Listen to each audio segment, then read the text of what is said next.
राम नाम।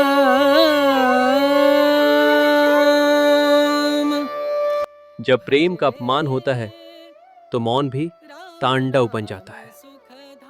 कैलाश पर एक शांत योगी ध्यान में लीन है, पर आज ब्रह्मांड का संतुलन डगमगाने वाला है।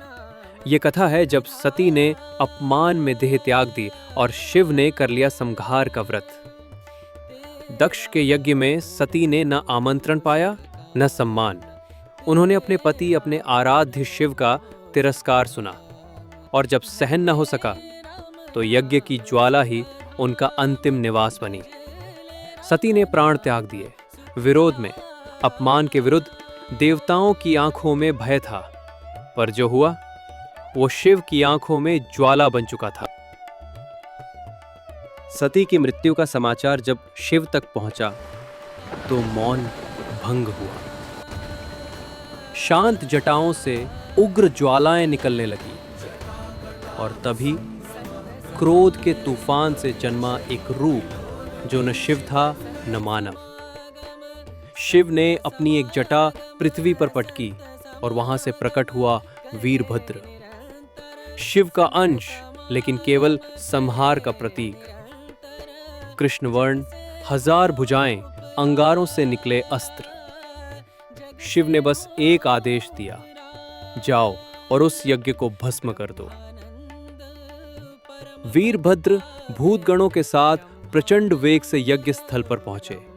ऋषि, देवता, यज्ञ के पुजारी सभी भयभीत। कैलाश की शक्ति ने यज्ञ की वेदी को उलट दिया। ध्वंस अपूर्व था। किसी ने सोचा भी नहीं था शिव का क्रोध ऐसा स्वरूप ले सकता है। यज्ञ का कर्ता दक्ष वहीं बैठा था। शिव का अपमान करने वाला अब मृत्यु का पात्र था। वीरभद्र ने दक्ष का सिर धड़ से अलग कर दिया। यज्ञ समाप्त हो गया, पर ब्रह्मांड का संतुलन फिर भी डगमगा रहा था।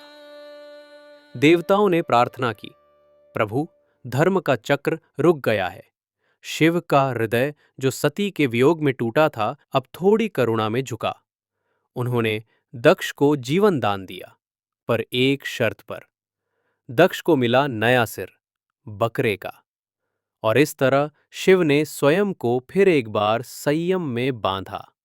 परंतु भीतर की आग अभी शांत नहीं हुई थी। शिव ने किया महातांडव।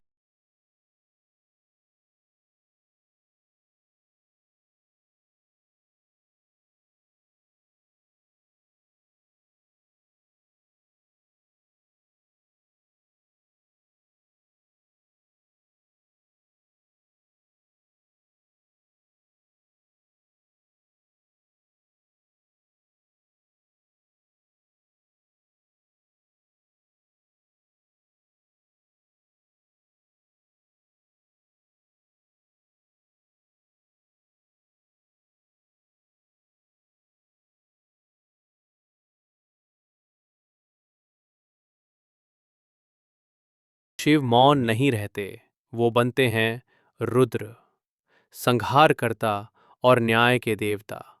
परंतु हर विनाश एक नई शुरुआत की भूमिका होता है। कथा समाप्त नहीं हुई। सती का अंत एक नए आरंभ का संकेत था। अब आएगी पार्वती, शिव को फिर से प्राप्त करने, तपस्या की पराकाष्ठा तक जाने। एपिसोड 6, पार्वती का जन्म और तपस्या, गोल्ड आयॉन पर शीघ्र आ रहा है।